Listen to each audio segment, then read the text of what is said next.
Aimé Fernand David Césaire est né à Basse-Pointe en Martinique dans une famille modeste. Il fera ses études à Fort-de-France, puis à Paris, avant d'intégrer l'école normale supérieure. Césaire, qui fréquente le salon littéraire de Paulette Nardal, entre en contact avec de jeunes étudiants africains et prend conscience de l'aliénation culturelle qui caractérise la société coloniale. En réaction à l'oppression culturelle du système colonialiste français, Aimé Césaire forge le concept de négritude. Il lutte contre la politique assimilationniste de la France et fait la promotion de la culture africaine victime du racisme engendré par le colonialisme. Sa pensée et sa poésie influencent des intellectuels africains et noirs américains dans leur combat contre le colonialisme et l'acculturation. Sa vision est celle d'un humaniste actif et concret qui défend tous les opprimés de la terre. Cela peut s'entrevoir dans son discours sur le colonialisme paru en 1950, dont je vous propose des extraits dans cette vidéo. Avant de poursuivre, abonnez-vous à la chaîne pour avoir accès à des contenus similaires et activez la cloche des notifications pour ne rien manquer. Je vous conseille de regarder la vidéo jusqu'à la fin pour profiter entièrement de ces phrases incisives d'Aimé Césaire sur la civilisation, la colonisation ou l'impérialisme occidental. Si vous êtes confortablement installé, on peut commencer. Une civilisation qui s'avère incapable de résoudre les problèmes que suscite son fonctionnement est une civilisation décadente. Une civilisation qui choisit de fermer les yeux à ses problèmes les plus cruciaux est une civilisation atteinte. Une civilisation qui ruse avec ses principes est une civilisation moribonde.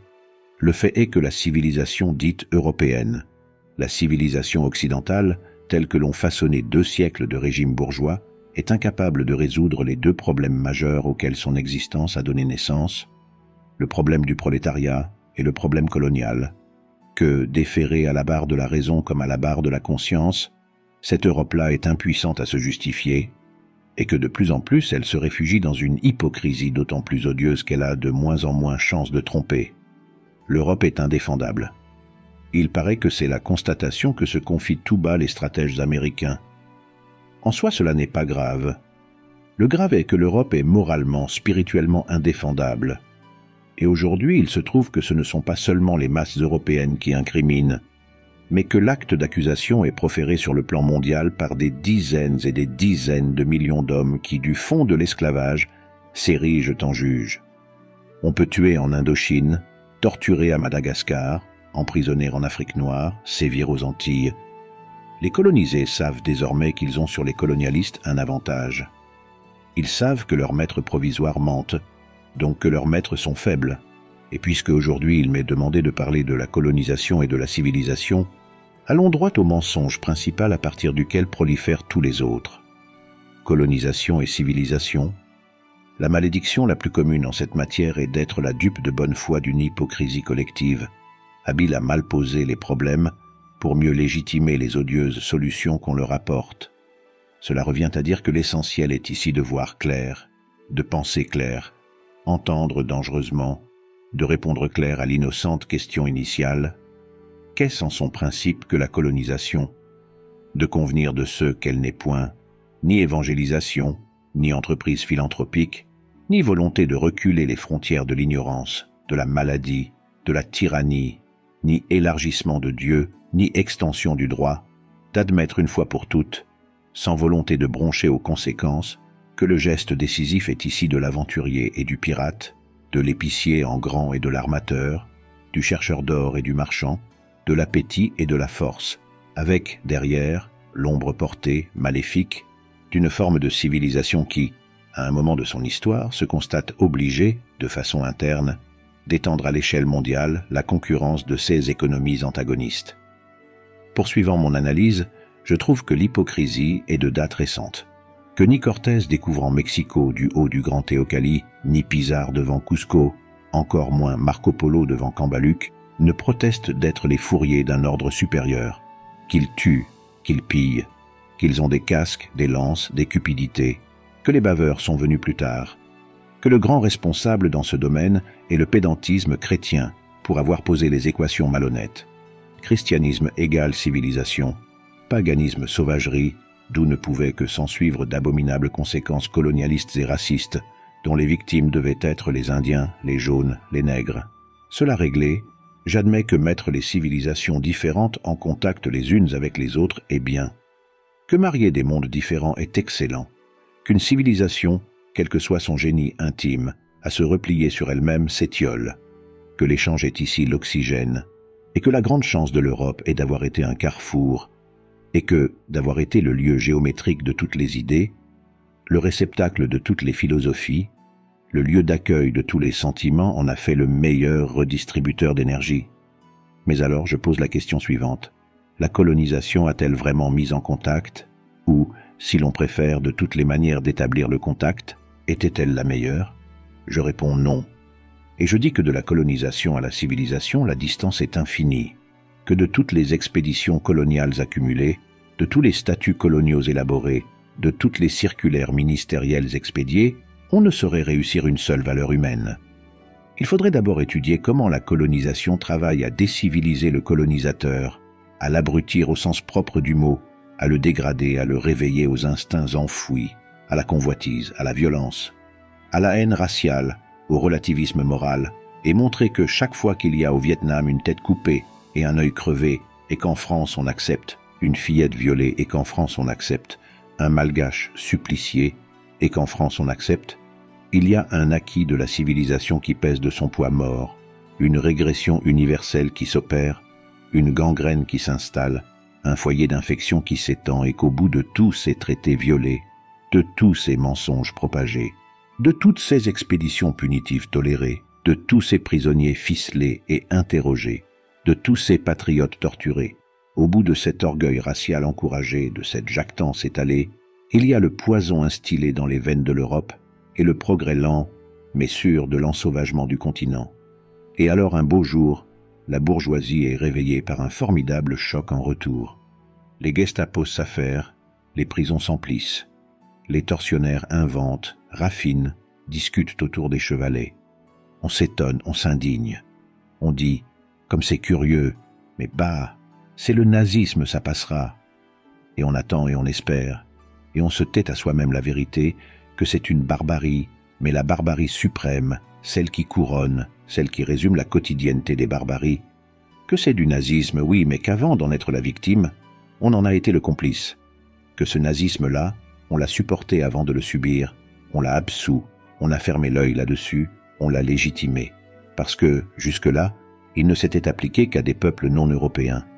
Que ce nazisme-là, on l'a cultivé, on en est responsable, et qu'il sourd, qu'il perce, qu'il goûte, avant de l'engloutir dans ses eaux rougies, de toutes les fissures de la civilisation occidentale et chrétienne. Oui, il vaudrait la peine d'étudier, cliniquement, dans le détail, les démarches d'Hitler et de l'hitlérisme, et de révéler au très distingué, très humaniste, très chrétien bourgeois du XXe siècle qu'il porte en lui un Hitler qui s'ignore, qu'Hitler l'habite, qu'Hitler est son démon, que s'il le vitupère, c'est par manque de logique, et qu'au fond, ce qu'il ne pardonne pas à Hitler, ce n'est pas le crime en soi, le crime contre l'homme. Ce n'est pas l'humiliation de l'homme en soi, c'est le crime contre l'homme blanc, c'est l'humiliation de l'homme blanc, et d'avoir appliqué à l'Europe des procédés colonialistes dont ne relevaient jusqu'ici que les Arabes d'Algérie, les Koulis de l'Inde et les nègres d'Afrique. Et c'est là le grand reproche que j'adresse au pseudo-humanisme, d'avoir trop longtemps rapetissé les droits de l'homme, d'en avoir eu, d'en avoir encore une conception étroite et parcellaire, partielle et partiale et, tout compte fait, sordidement raciste. J'ai beaucoup parlé d'Hitler, c'est qu'il le mérite. Il permet de voir gros et de saisir que la société capitaliste, à son stade actuel, est incapable de fonder un droit des gens, comme elle s'avère impuissante à fonder une morale individuelle. Qu'on le veuille ou non, au bout du cul-de-sac Europe, je veux dire l'Europe d'Adenauer, de Schuman, Bidault et quelques autres, il y a Hitler. Au bout du capitalisme désireux de se survivre, il y a Hitler. Au bout de l'humanisme formel et du renoncement philosophique, il y a Hitler. Et dès lors, une de ces phrases s'impose à moi. Nous aspirons, non pas à l'égalité, mais à la domination. Le pays de race étrangère devra redevenir un pays de serfs, de journaliers agricoles ou de travailleurs industriels. Il ne s'agit pas de supprimer les inégalités parmi les hommes, mais de les amplifier et d'en faire une loi.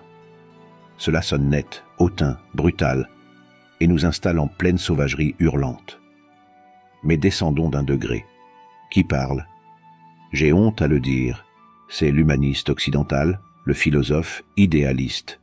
Qu'il s'appelle Renan, c'est un hasard. Que ce soit tiré d'un livre intitulé « La réforme intellectuelle et morale », qu'il ait été écrit en France, au lendemain d'une guerre que la France avait voulu du droit contre la force, cela en dit long sur les mœurs bourgeoises. La régénération des races inférieures ou abattardie par les races supérieures est dans l'ordre providentiel de l'humanité. L'homme du peuple est presque toujours, chez nous, un noble déclassé. Sa lourde main est bien mieux faite pour manier l'épée que l'outil servile. Plutôt que de travailler, il choisit de se battre, c'est-à-dire qu'il revient à son premier état. Regere imperio populos, voilà notre vocation. Verser cette dévorante activité sur des pays qui, comme la Chine, appellent la conquête étrangère. Des aventuriers qui troublent la société européenne, faites un vers sacrum, un essaim comme ceux des Francs, des Lombards, des Normands. Chacun sera dans son rôle. La nature a fait une race d'ouvriers, c'est la race chinoise, d'une dextérité de main merveilleuse sans presque aucun sentiment d'honneur. Gouvernez-la avec justice, en prélevant d'elle, pour le bienfait d'un tel gouvernement, un ample douaire au profit de la race conquérante, elle sera satisfaite. Une race de travailleurs de la terre, c'est le nègre. Soyez pour lui bon et humain, et tout sera dans l'ordre. Une race de maîtres et de soldats, c'est la race européenne. Réduisez cette noble race à travailler dans l'ergastule comme des nègres et des Chinois, elle se révolte. Tout révolté est, chez nous, plus ou moins, un soldat qui a manqué sa vocation, un être fait pour la vie héroïque, et que vous appliquez à une besogne contraire à sa race, mauvais ouvrier, trop bon soldat. Or, la vie qui révolte nos travailleurs rendrait heureux un Chinois, un Fella, êtres qui ne sont nullement militaires. Que chacun fasse ce pour quoi il est fait, et tout ira bien. Hitler? Rosenberg? Non, Renan, mais descendons encore d'un degré. Et c'est le politicien verbeux. Qui proteste?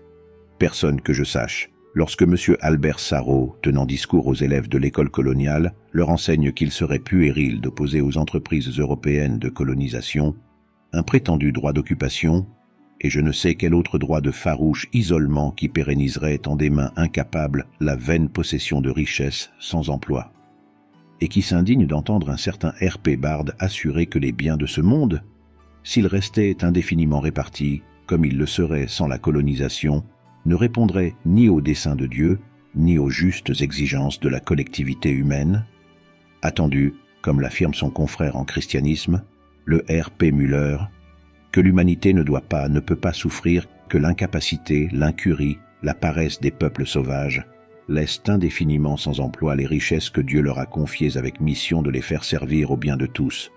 Personne.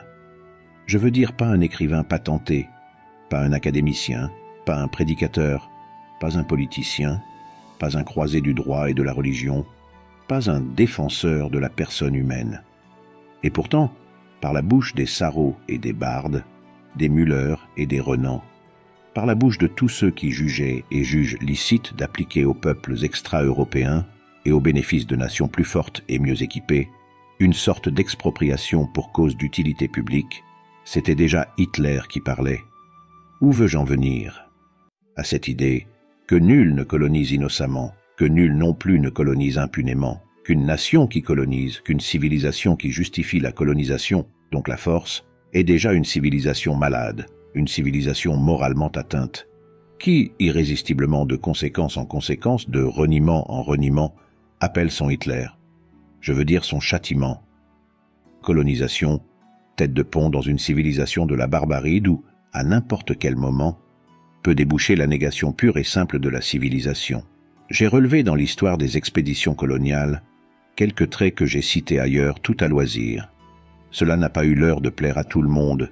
Il paraît que c'est tiré de vieux squelettes du placard. Voir.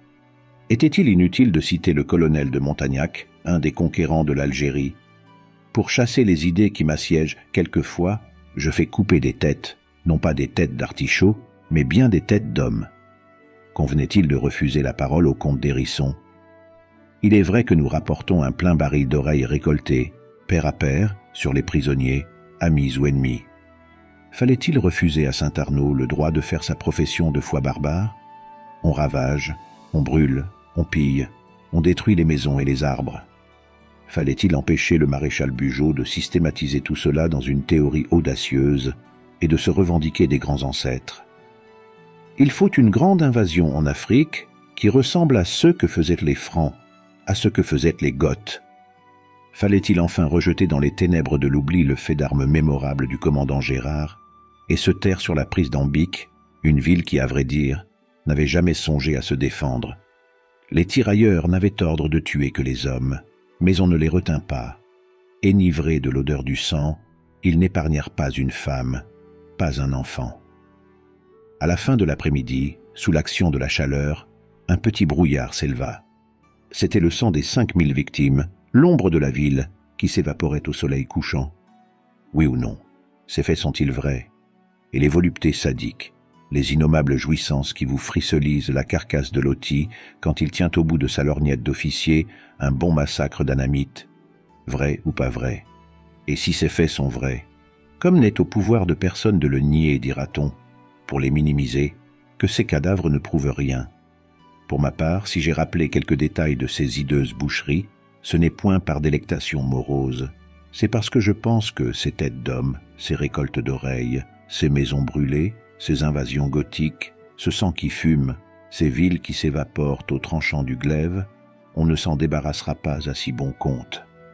Il prouve que la colonisation, je le répète, déshumanise l'homme même le plus civilisé, que l'action coloniale, l'entreprise coloniale, la conquête coloniale, fondée sur le mépris de l'homme indigène et justifiée par ce mépris, tend inévitablement à modifier celui qui l'entreprend, que le colonisateur qui, pour se donner bonne conscience, s'habitue à voir dans l'autre la bête, s'entraîne à le traiter en bête, tend objectivement à se transformer lui-même en bête. C'est cette action, ce choc en retour de la colonisation qu'il importait de signaler. Partialité? Non. Il fut un temps où de ces mêmes faits on tirait vanité, et où, sûr du lendemain, on ne mâchait pas ces mots. Une dernière citation, je l'emprunte à un certain Karl Seeger, auteur d'un essai sur la colonisation. Les pays neufs sont un vaste champ ouvert aux activités individuelles, violentes, qui, dans les métropoles, se heurteraient à certains préjugés, à une conception sage et réglée de la vie, et qui, aux colonies, peuvent se développer plus librement et mieux affirmer, par suite, leurs valeurs. Ainsi, les colonies peuvent, à un certain point, servir de soupape de sûreté à la société moderne. Cette utilité serait-elle la seule? Elle est immense. C'est ici que prend fin la première partie de cette vidéo du discours sur le colonialisme d'Aimé Césaire. Si vous avez été édifié, cliquez sur j'aime pour nous encourager, soutenir la chaîne et montrer à l'algorithme de YouTube que cette vidéo suscite un grand intérêt et mérite d'être proposée au plus grand nombre de personnes. Partagez-la au maximum avec vos connaissances et dans vos différentes plateformes de réseaux sociaux. Laissez également vos réflexions ou vos citations favorites en commentaire. On se retrouve très bientôt pour la suite.